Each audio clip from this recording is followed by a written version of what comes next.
Once again, another classic example of children writing stories.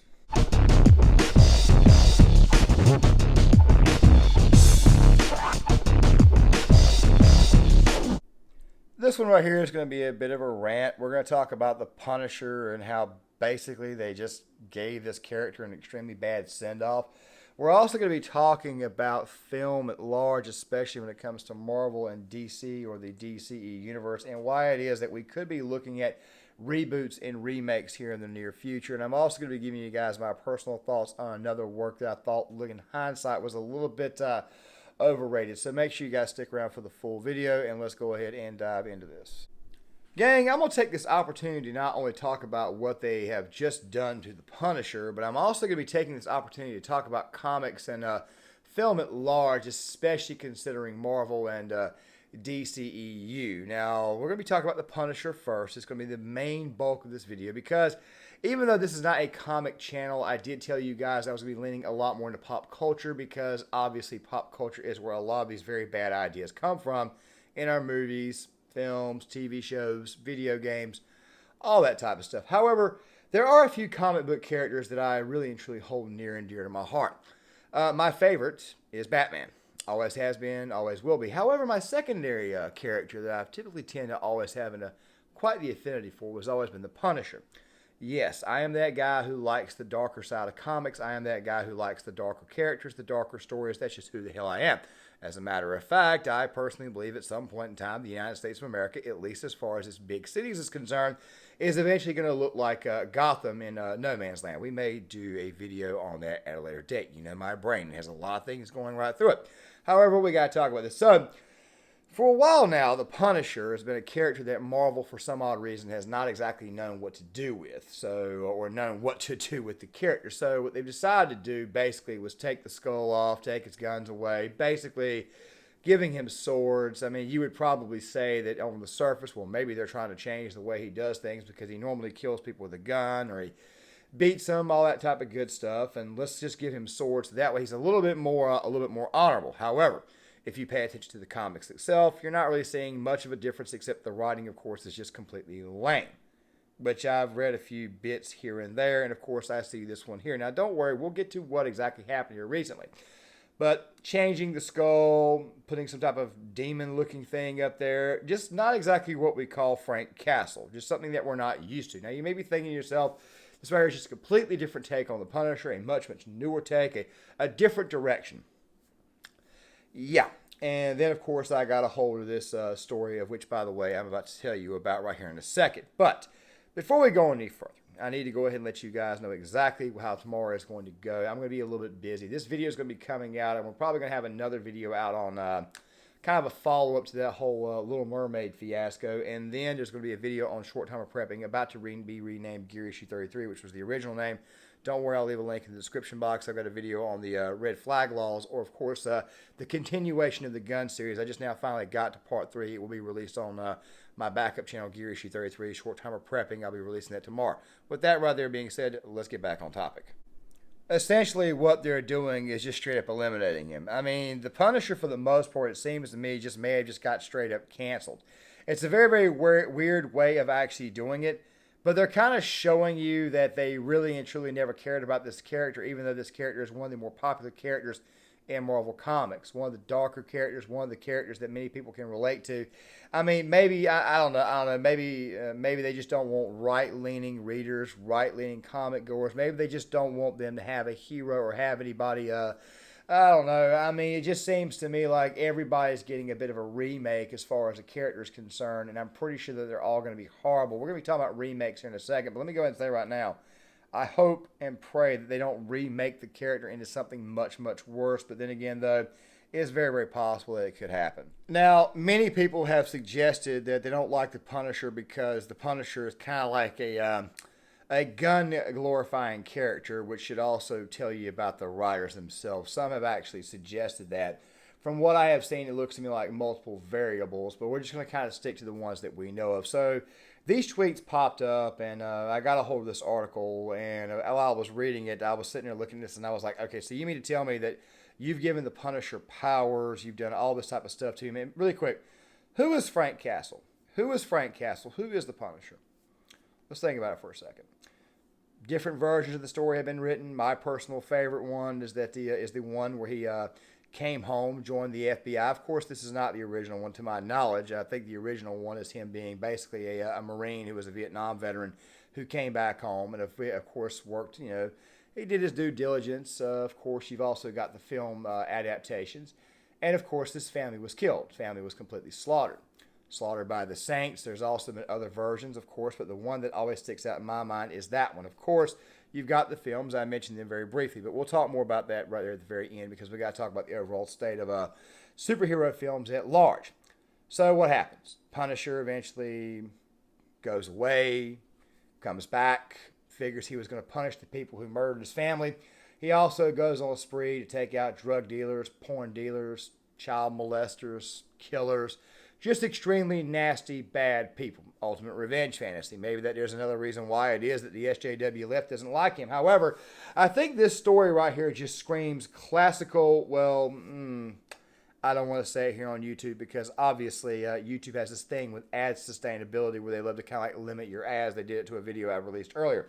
However, though, let's go ahead and get back on this. So essentially, there's this entity called the Hand. And somehow or another, Frank's wife, Maria, she's back.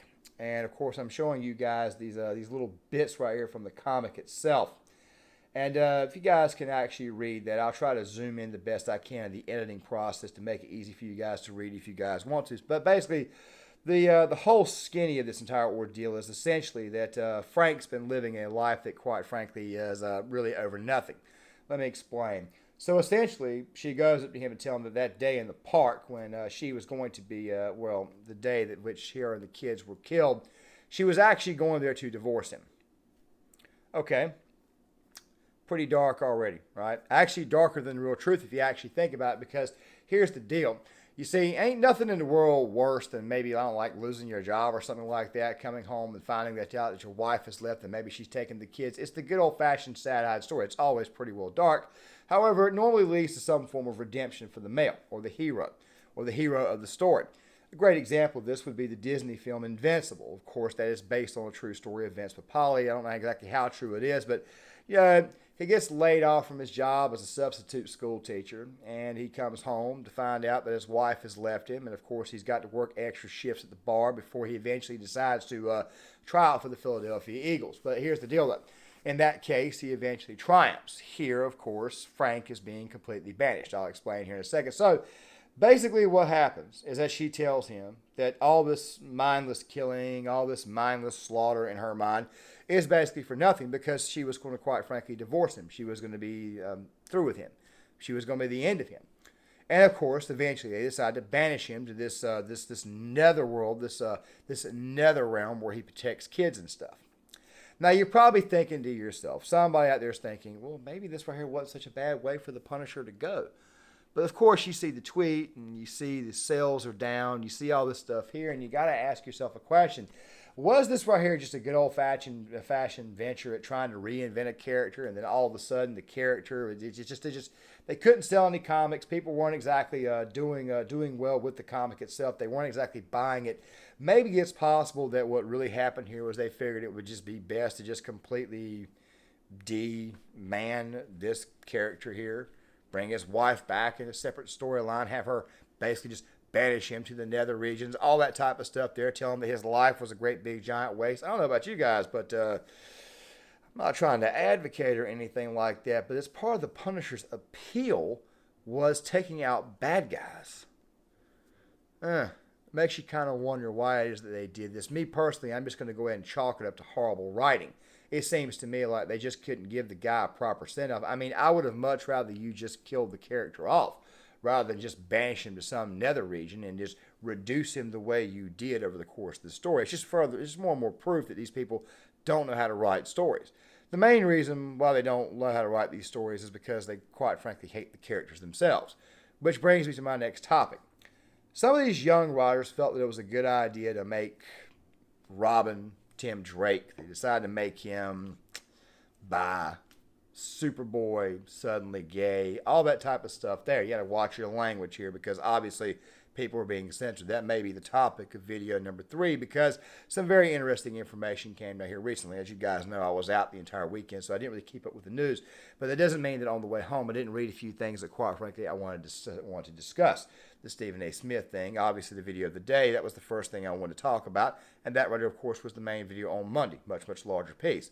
But this video right here to me serves another purpose. This shows the purpose of the fact that I think the wokes may just be running out of material to write. You see, when you write characters or you rewrite stories and you do it based upon the topic of hatred and discontent, it's almost like it shortens your brain, it shortens your thinking capacity, and therefore your mind cannot exactly open up. Your mind just turns into a very, very small box, and of course that's what's happened to films of the past few years. And this right here is where I want to just go ahead and kind of conclude. So I told you guys before that I was going to talk a little about comic films itself. Now let me go ahead and break this down for you. Back in 2013 when Man of Steel came out, it may have been 2000, yeah, it was 2013. I was actually quite impressed with Zack Snyder's work. I was one of the few people out there that liked Batman v Superman. Speaking of The Punisher, I actually liked the 2004 film. It came out when I was in the Marines, and of course we were all adopting the Punisher logo, all that stuff there. We all loved it, even though the film, looking back on it, could have done a lot better. I actually think that the Ray Stevenson character, rest in peace, Ray Stevenson died recently. I actually think his version of the character was pretty good, even though the movie itself wasn't that great. The actual character acting was pretty solid. Thing about the Punisher, thing about a lot of these characters, I'm starting to think that maybe a lot of these characters just may need a good old-fashioned reboot. The Batman with Robert Pattinson I did not think was bad, but I thought it was kind of a long, arduous affair. I understood what they were trying to do. My only problem with that film was the last 15 to 20 minutes. I think they should have just kept it to the Riddler and the Riddler alone and gone with that entire noir story. It seems to me like a lot of these writers are trying to do too much when sometimes less is more, sometimes less is better. Just make a good old-fashioned simple crime story is actually probably the better way to go. Just throw in some bits of action. Just tell a very, very good story. I don't think that writers seem to understand that nowadays. Speaking of the Joker, I still oftentimes don't understand why it was that Joaquin Phoenix's version of the Joker was so well praised. I know I'm going to get some hate for this comment, but it seems to me like that film was a little bit, let's just put it this way here. I think that what happened in that film was that they were trying to get a certain political message across. They were trying to get certain, I guess, knowing Todd Phillips, Hollywood, they were probably trying to get a much, much more lefty message across. But it ended up actually making that side of the aisle look a lot worse because of the anarchy at the end of the film.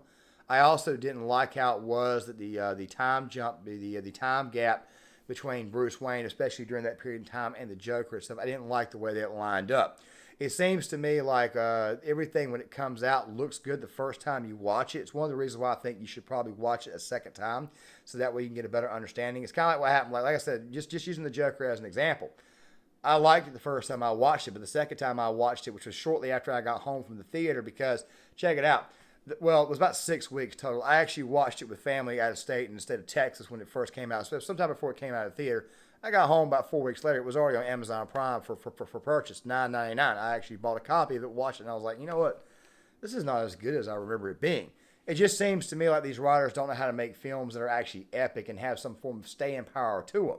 It seems to me like everything has just been thrown out there for a quick political point and out of the middle of nowhere. It's just not any good because the second time you see it, you see that it's really just not that good. It's not that well written. I mean, I know I'm going to catch flack over that in the comment section, but it is what it is. It feels to me like maybe what Warner Brothers should do, speaking of the DCEU, speaking of comics at large, because I'll even tell you what's going to happen, or I think what's going to happen with Marvel. It seems to me what Razorfist said is that what he said a long time ago about everything becoming remakes is probably going to happen. It seems to me like the DCEU in about 5 or 6 years, maybe even less than that, they're going to want to completely reboot all these characters, completely reboot every single story because it did not work out the way they wanted it to work out. Maybe that was kind of the sign of making it. Maybe that was kind of a sign of things to come when they decided to make another Batman film. And I've already given you guys my thoughts in this video right here that I thought everything about that film was good until the last 20 minutes. They should have kept the story much, much simpler. Marvel, on the other hand, I have no idea what's going to happen. I personally would love to see a reboot of The Punisher in film, an actual series, but it more than likely is not going to occur. I remember the 2004 film with Thomas Jane came out. Everybody was raving for the possibility of a second film. And apparently Jonathan Hensleigh and Thomas Jane wanted to do another film, but somehow or another it did not work out. We ended up with Lexi Alexander's 2008 piece, which I think was just straight up thrown together with a lot of contrivances. And it was basically a contrived writing process, and that's the reason why that film failed. Fact of the matter is that if you're going to try this again, I think reboots are coming, and guess what? They may be actually necessary, because guess what? We're probably going to need all the entertainment that we can get over the next few years, because I got a feeling we're going to have a very, very bad turn here in the country where, quite frankly, our minds are going to need to be occupied. Let's just hope and pray that some people actually learn, and they actually learn how to write, and they learn that social justice warrior messaging in politics does not exactly work, nor does it actually appeal to an audience.